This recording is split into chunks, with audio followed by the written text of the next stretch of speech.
USS Gerald R Ford അമേരിക്കയുടെ ലോകത്തിലെ ഏറ്റവും വലുതും ചെലവേറിയതുമായ വിമാനവാഹിനി കപ്പൽ ലോകത്തിന്റെ പേടി സ്വപ്നമായിട്ട് ദിവസങ്ങൾ പലതായി.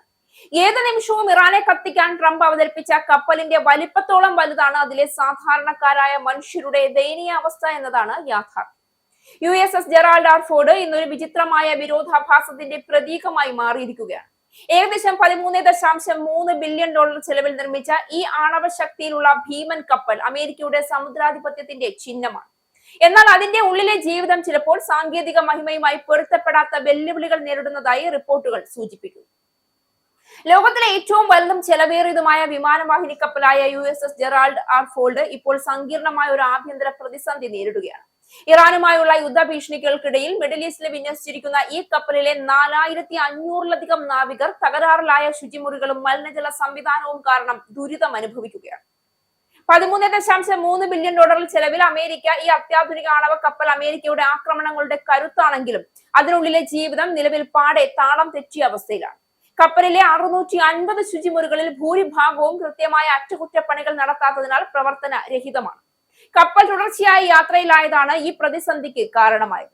വാക്വമധിഷ്ഠിത മലിനജല സംവിധാനത്തിലെ എഞ്ചിനീയറിംഗ് തകരാർ കാരണം ഒരു വാൽവ് പരാജയപ്പെട്ടാൽ പോലും ഒരു ഡിപ്പാർട്ട്മെന്റിലെ മുഴുവൻ ശുചിമുറികളും തടസ്സപ്പെടും.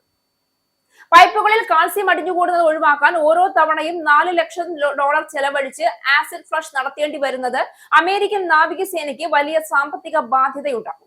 ശുചിമുറികൾക്കായി സൈനികർക്ക് ദിവസവും 45 മിനിറ്റ് വരെ ക്യൂ നിൽക്കേണ്ടി വരുന്നത് അവിടെ വലിയ അസ്വസ്ഥതകൾക്ക് കാരണമാകുന്നു. കഴിഞ്ഞ 8 മാസമായി കടലിൽ തുടരുന്ന കപ്പലിന്റെ സേവന കാലാവധി നീട്ടിയതാണ് അറ്റകുറ്റപ്പണികൾ തടസ്സപ്പെടാൻ ഇടയാക്കിയത്. വെനസ്വേലൻ ആക്രമണത്തിൽ നിർണായക പങ്കുവഹിച്ച ശേഷം ഇറാനുമായുള്ള സംഘർഷത്തിന്റെ പശ്ചാത്തലത്തിലാണ് കപ്പലിന്റെ വിന്യാസം 8 മാസത്തേക്ക് കൂടി നീട്ടിയത്.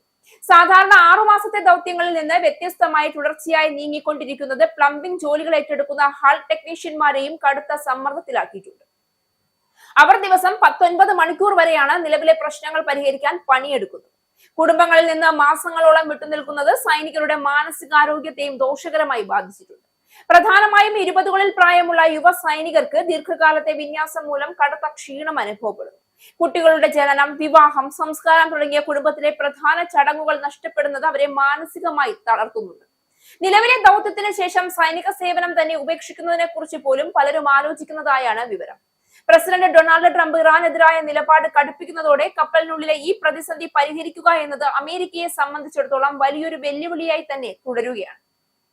സാങ്കേതികമായ അത്യാധുനിക സംവിധാനങ്ങൾ, electro magnetic aircraft launch system മുതൽ നൂതന റഡാർ സംവിധാനങ്ങൾ വരെ ഉൾക്കൊള്ളുന്ന കപ്പലാണ്. എന്നിരുന്നാലും സമുദ്രത്തിൽ ദീർഘകാല വിന്യാസങ്ങൾ നടക്കുമ്പോൾ ജലവിതരണവും മലിനജല സംസ്കരണവും പോലുള്ള അടിസ്ഥാന ഘടകങ്ങൾ പോലും വലിയ വെല്ലുവിളിയാകാം. ഇതൊരു സൈനിക സംവിധാനത്തിന്റെ മറ്റൊരു മുഖം തുറന്നു കാണിക്കുന്നു. അത്യാധുനിക ആയുധശേഷിയേക്കാൾ അത്രമേൽ പ്രധാനപ്പെട്ടത് മനുഷ്യവിഭവവും അവരുടെ ജീവിത നിലവാരവുമാണ്. സൈനിക ശക്തിയുടെ പ്രദർശനം അന്താരാഷ്ട്ര രാഷ്ട്രീയത്തിൽ നിർണായകമായ ഒരു ഉപാധി ആയിരിക്കുമ്പോഴും ആ ശക്തി താങ്ങുന്നവരുടെ ദൈനംദിന ജീവിതം പലപ്പോഴും പൊതു ചർച്ചകളിൽ പോലും ഇടം നേടാറില്ല. വലിയ പ്രതിരോധ ബജറ്റുകളും മെഗാ പ്രൊജക്ടുകളും പ്രഖ്യാപിക്കപ്പെടുമ്പോൾ അതിന്റെ പിന്നിലുള്ള പ്രവർത്തനപരമായ വെല്ലുവിളികൾ അധികം ആരും ശ്രദ്ധിക്കാറ് പോലുമില്ല. ഇത് സൈനിക സംവിധാനത്തിലെ ആസൂത്രണവും പരിപാലനവും എത്രമാത്രം സൂക്ഷ്മമായിരിക്കണം എന്നതിനെ കുറിച്ചുള്ള ഒരു ഓർമ്മപ്പെടുത്തലായി വിലയിരുത്താം. ഒരു രാജ്യത്തിന്റെ സൈനിക കരുത്ത് അതിന്റെ ആയുധശേഷിയിലോ ചെലവിലോ മാത്രം അളക്കാനാകില്ല. ആ കരുത്തിനെ നിലനിർത്തുന്ന മനുഷ്യരുടെ സുരക്ഷ, ആരോഗ്യവും മാനസികാവസ്ഥയും അത്രമേൽ നിർണായകമാണ്. അത്യാധുനിക സാങ്കേതിക വിദ്യയും അടിസ്ഥാന ജീവിത സൗകര്യങ്ങളും തമ്മിലുള്ള സന്തുലിതാവസ്ഥ ഉറപ്പാക്കുന്നതാണ് ദീർഘകാല സൈനിക കാര്യക്ഷമതയുടെ അടിസ്ഥാനം.